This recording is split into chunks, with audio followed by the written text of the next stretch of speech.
And so how do you do all this, right? So how do you do all this? All this really comes back to starting a regular training, right? Starting a regular training. And why I say that, number one, is because you're going to be forced to produce content on a regular basis. The idea of creating 3 products is going to be intimidating unless you're already doing a regular training.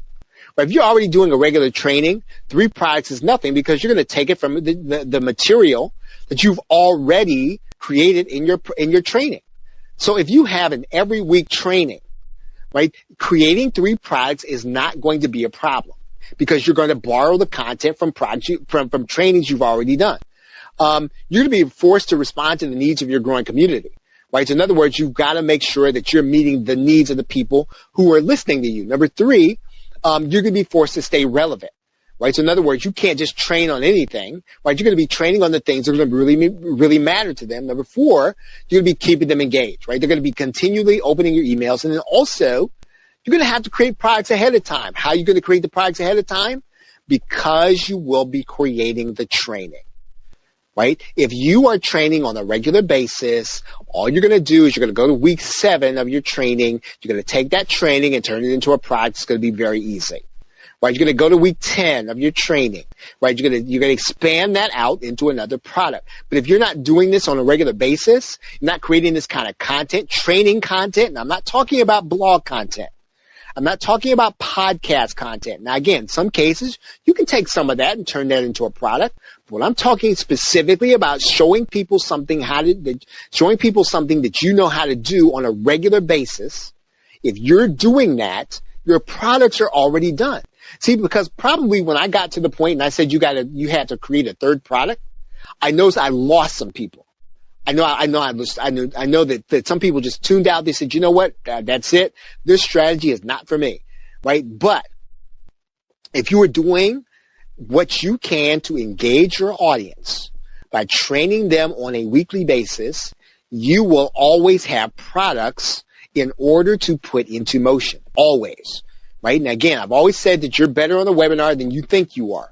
Right? And I don't care how good or bad you think you are, you need to start training on a regular basis. Right? Start training the people who are buying your product. Start training the same people who are reading your blog. Start training the same people who are reading your email. Start training them. Show them how to do something. Doesn't have to be long. Doesn't have to be 30 minutes. Doesn't have to be an hour. It can be 15 minutes. It can be 5 minutes if necessary.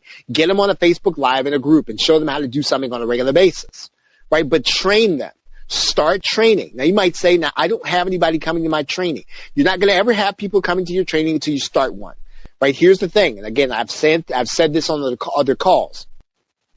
Most people, before they decide whether or not they're going to commit to your training, they want to see you have some.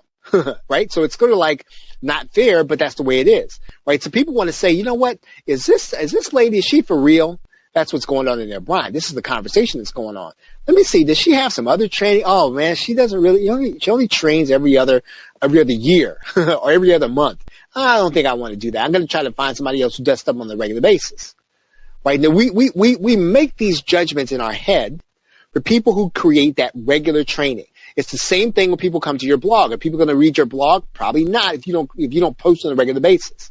Again, even if you blog, even if you podcast, I'm suggesting you start creating a regular training because that's what you're going to use in order to turn your content, your training content, into those products.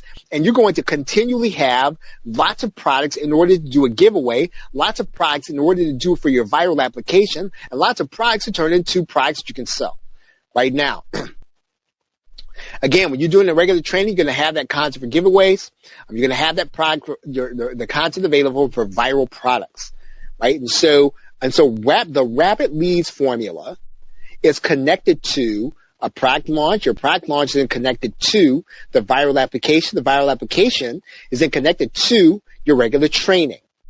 And again, it really does start with the regular training. It doesn't even start with the product. Doesn't start with the leads. Doesn't start with the viral application. It starts with the training, right? Starts with the engagement. Even if you don't have anybody that you know is going to come to it yet, start the training and then get in motion to start the product launch process with the training that you've already done.